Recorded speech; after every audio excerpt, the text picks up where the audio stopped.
can perde dep ağlar.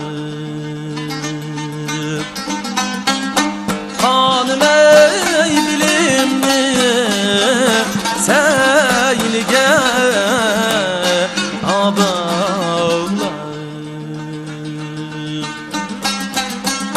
Hanım ey bilimli seylge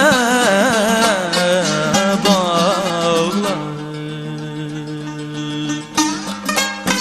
Seni kelmeydi dep ayeri vay ağlar.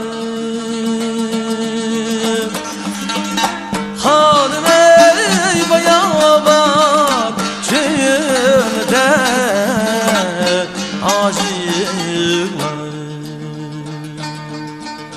Kadir Mevlana asifi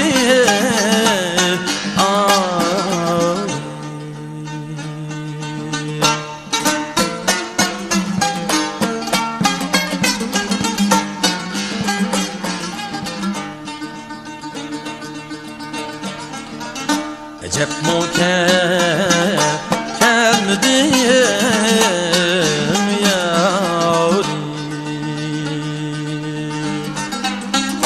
Hanım ey yolunda bağır dek avuldu.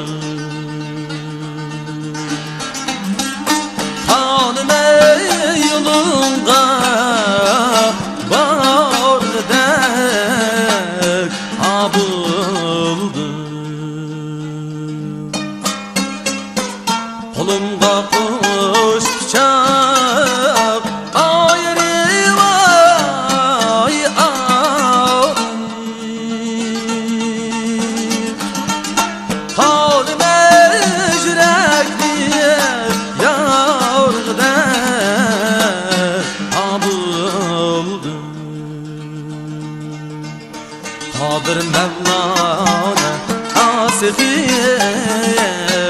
ilahim.